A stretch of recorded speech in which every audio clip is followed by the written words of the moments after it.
Oh man.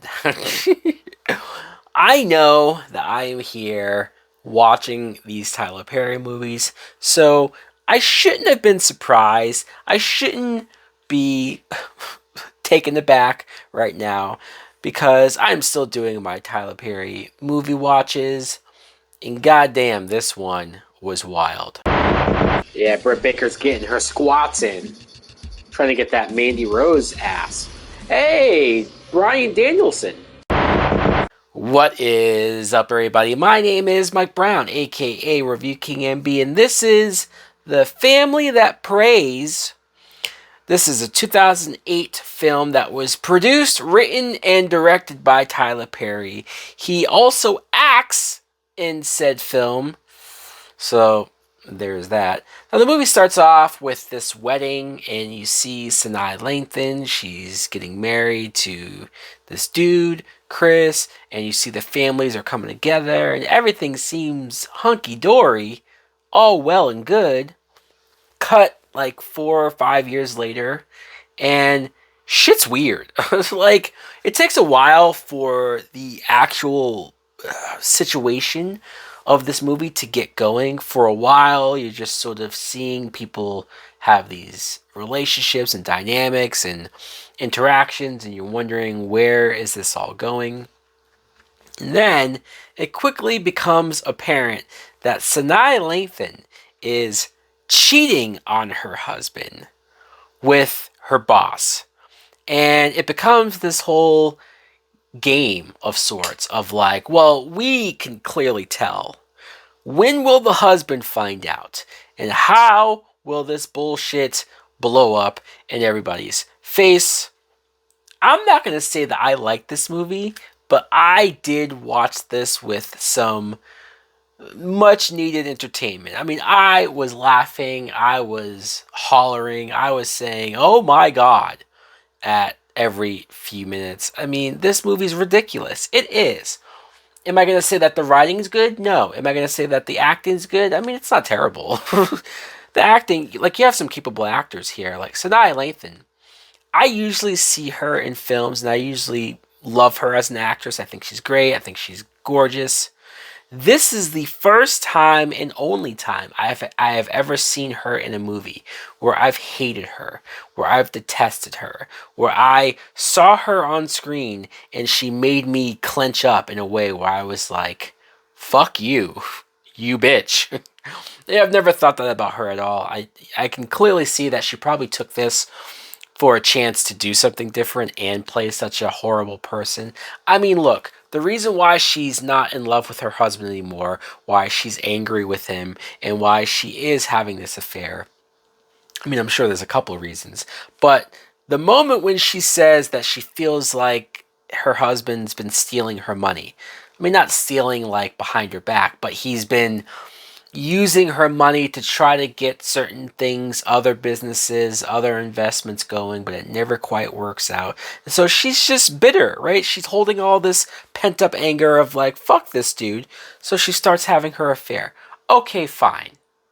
It's not cool to cheat ever, but I guess that's her point of view. But when you get to a point in the movie where the husband, this poor husband, Chris, played by Rockman Dunbar, I mean, he just, I would feel more bad for him if he didn't come off as so pathetic, as so much of a dunce, of not realizing that, dude, it's so fucking obvious what's going on here. His wife meets with the boss every Wednesday at a hotel. I mean, I'm not saying he knows that, but he knows that she comes home later than usual on that specific day. He, at the bank, finds the secret account that his wife has with almost $300,000 in her account, and it's like, huh?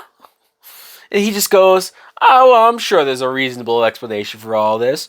And even when he does bring it up to her, and she dresses him down, she gives him the biggest fuck you, you ain't shit speech I've ever seen from a wife to a husband. She has a moment where she says, you will never be like my boss, the one she's having an affair with. She says, he has charisma. He can talk to people in meetings. He doesn't stutter and stammer anytime he gets in front of somebody. And I went, "Oh my god." And the husband just sits there and his eyes get teary and I'm like, "Huh? He's just going to take that shit?" Fuck. It felt bad or hard to feel bad for this dude after all these moments where you're just like, you're a goddamn moron. Really is. Let's talk about some of the other actors, though, because I could talk about that relationship and just how fucking ridiculous all of that was. But Taraji P. Henson plays Sanaa Lathan's sister, and they don't really have a good relationship. They argue and they bicker, and they don't get along really at all. Taraji P. Henson plays the wife of, you guessed it, Tyler Perry. I will say this, Tyler Perry being the writer, producer, actor, director, and I'm sure he had a hand in casting said movie, he was smart to cast Taraji P. Henson as his own wife. He said, she's my wife. Her. So, smart move there. But the wig that Tyler Perry wears, this is one of the worst wigs. And this is Tyler Perry we're talking about. His movies have a shit ton of bad wigs.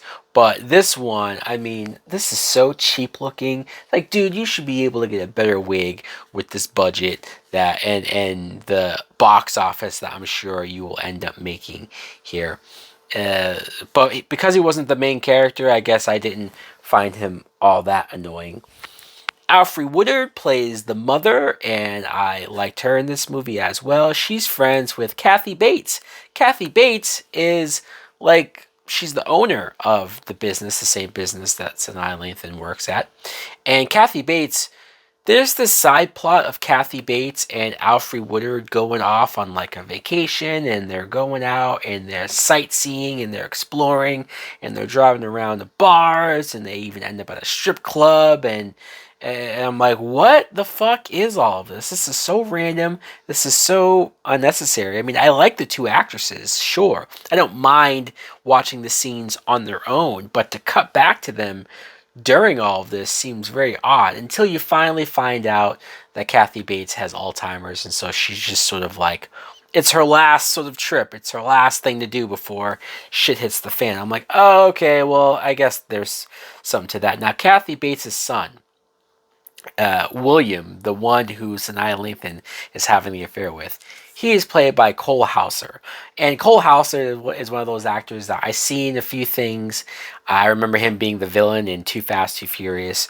He's a very good villain. He's such a smarmy, dick type guy. He definitely has that look and that face of being the head sort of COO type figure that is rich and cheating on his wife and he's doing whatever the fuck he wants. You definitely want him to get punched in the face. It's too bad that that never happens. And also, Robin Givens shows up in this film and she's sort of like the go-between between Kathy Bates and Cole Hauser, and like, ultimately, I don't really know why she was there. It was just nice to see Robin Givens. I mean, I like her, and I don't see her in a lot of stuff, especially lately.